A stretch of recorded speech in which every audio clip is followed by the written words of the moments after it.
আজ বিকেলের কথা। আজকের আকাশটা একটু অন্যরকম, অনেক সুন্দর। শীতের মিষ্টি রোদ ছিল সারাদিন, তাই বিকেলটাও অনেক সুন্দর। মনে হলো যে কিছু একটা খাবার বানাই, তা আজকে পুডিং বানালাম। দুধ ধীরে ধীরে জাল করতে লাগলাম এবং দুধের মিষ্টি গন্ধে চারিদিক ভরে গেল। চুলার পাশে ভাবলাম আজ অন্য কিছু রান্না করেই ফেলি।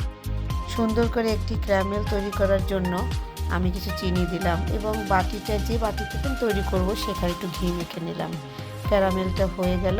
তারপরে ছাঁচের ভিতরে আমি ক্যারামেলটা দিয়ে দিলাম। ক্যারামেলটা যখন সেট হয়ে যাবে তখন আমি মিশ্রণটা ঢেলে দিলাম।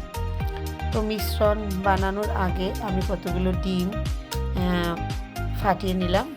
ডিমগুলো আমি একটি বিটার মেশিন দিয়ে সুন্দর করে বিট করে নিচ্ছি এবং আপনারা চাইলে হ্যান্ড বিটারও ব্যবহার করতে পারেন। ইলেকট্রিক বিটারের যে খুব একটা প্রয়োজন আছে তা কিন্তু নেই। সুন্দর করে বিট হয়ে গেলে মিশ্রণটির ভিতরে আমি ভ্যানিলা এসেন্স দিয়ে দিলাম, যেন ডিমের কাঁচা যে গন্ধটা সেটা না থাকে। সুন্দর করে নেড়ে চেড়ে এটা মিশিয়ে দিলাম। এরপরে যে ডিম ফেটানো হয়েছিল সেই ডিম দুধের ভিতরে ঢেলে দিলাম।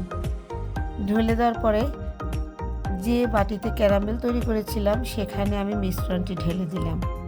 মিশ্রণটি ঢেলে দেওয়ার পরে এবারে পুডিংটি রান্না করার পালা।